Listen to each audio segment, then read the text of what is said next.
All right, let's talk about something that is just so frustrating. You're trying to add a card to PayPal, you hit the button, and then you get that dreaded declined message. Ugh. But look, don't worry. There's almost always a really simple fix. We're going to figure out exactly why it's happening and get you sorted out. Yeah, that screen. The one that makes your stomach drop a little. You know you typed everything in right, you hit confirm, and nothing. But seriously, you're not alone in this. And the good news is, it almost never means there's a problem with your card. Okay, so here's the key thing to remember. This isn't some random computer glitch. The best way to think about it is like a security puzzle. It's actually a good thing. It's PayPal and your bank working together to keep your money safe. And right now, we're going to solve that puzzle together. So let's start with the most common reasons this happens. We're talking simple slips of the finger. Honestly, these are the easy wins, and for most of you watching, the solution is probably right here. And here it is. The number one reason, the top of the list for why cards fail on PayPal. It's not the long card number, it's not that little code on the back, it's the billing address. See, PayPal's security system is, well, it's a real stickler for details. It's looking for a perfect letter-for-letter match with what your bank has.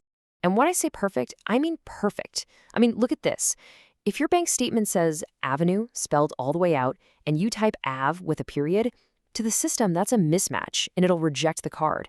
The fix is super simple, but it's crucial. Pull up your most recent bank statement and copy that address exactly as you see it. And of course, while we're talking about typos, there are the other classics, right?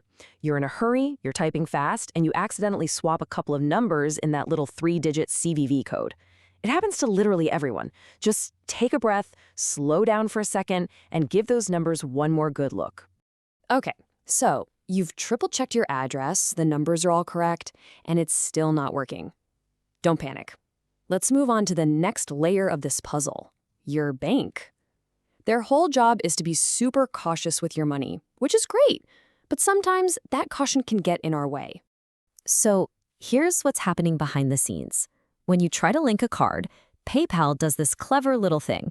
It sends a tiny, temporary charge, usually just $1, to your bank. Now, they're not actually taking your money. Think of it more like a digital handshake.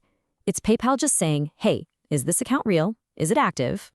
But sometimes your bank's fraud department sees that little digital handshake and thinks it's suspicious, so they block it. If that happens, you might have to give them a quick call. You can literally just say this, hey, it's me, and I'm trying to link my card to PayPal. Please let the charge through. That almost always solves it right away. Now, speaking of that $1 test charge, it has to have a place to land. And this is a simple one that gets people all the time. If your account balance is 0, that test charge can't go through. Even though it's just a temporary hold, the system sees a 0 balance and just declines it. So an easy fix is to just make sure you have at least a few bucks in that account before you try again. All right, so you've done all that. The address is perfect, your bank is on board. What now? Well, there's one last category to look at. And that's the card itself. Because it turns out, in PayPal's eyes, not all plastic is created equal. To prevent fraud, PayPal sometimes blocks certain kinds of cards. This often means some prepaid cards, those online-only virtual cards you can get, or maybe a gift card from a local shop that isn't backed by a big name like Visa or MasterCard. If your card falls into one of these categories, it just might not be compatible. Now, here's a surprising one you might not know about. To stop people from misusing the system, PayPal actually limits how many cards you can have on file, especially if your account isn't fully verified. A lot of times you can only have 4 cards stored in your wallet. 4! That's it! The fix for this one, though, is super simple. All you have to do is pop into your PayPal wallet and look for any old or expired cards you don't use anymore. Just remove one of them, and bingo, you've just freed up a slot for your new card. And finally, let's just go back to basics for one last, really obvious check.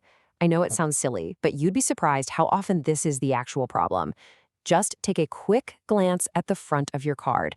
Has it expired? It's so easy to overlook when you know a new one is on the way. So, after going through all of this, checking all the details, fitting all the puzzle pieces together, what's the one big takeaway?